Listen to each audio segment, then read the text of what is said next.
Well, no time wasted spiking the bullshit up from the last segment, I guess. This one would have been a hurdle if the stage consisted of the boss doors and a big sign that said "fuck you" pointed directly at them. Instead, I have the granddaddy of cruel bosses waiting for me in a stage that's hard enough in its own right.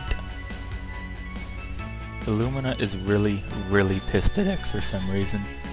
Apparently the best way to resolve a conflict of interest like this is to rapidly assault the goddamn screen for 80% of the level, and then to litter the fucking thing for the last 20. Apparently Mijinion's toys don't stray too far from the creator's school of thought. It was an exercise to plot my way around those goddamned birds. They're as annoying as they were in any other bloody Mega Man game that saw fit to include an incarnation of their sort, except this time, they aren't exactly flying by dropping eggs onto idle screens.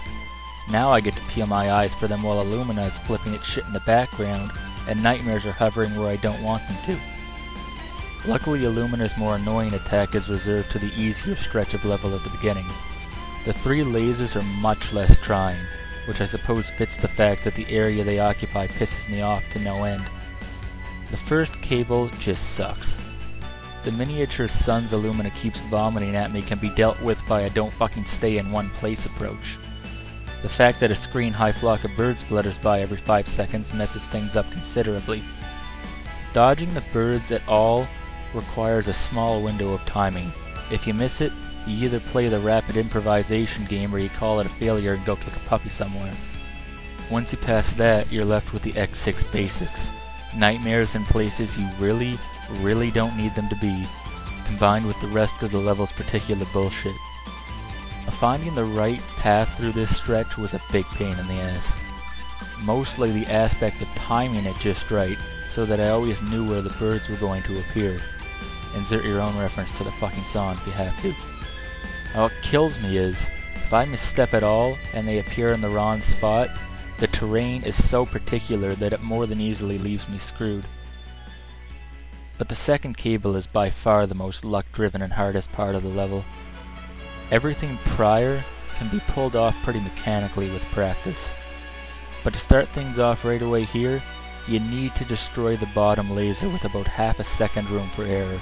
If not, game over. You can't avoid the first attack. After that, it becomes a game of strain the eyeball. You need to take in the entire screen at all times, because those lasers cue themselves really subtly, and all the other shit Lumina decides to throw into the mix can easily take your attention away. This ends up turning gaming into a more painful version of a fucking magic eye picture. And if you happen to see any little helpers roll down the wall, you can kiss it goodbye.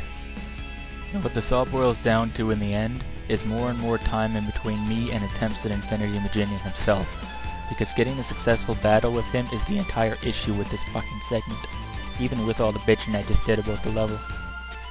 I already know the bastard more intimately than I know myself, on account of the video that started this whole farce way back, so the insanely lengthy amount of experimenting is out of the picture. That still leaves behind being lucky enough not to get fucked beyond comprehension by the fact that something can go unavoidably wrong every second or so. Not destroying the clones cuts the battle down to 50 or 60 seconds, but those seconds are massively unpredictable foolishness.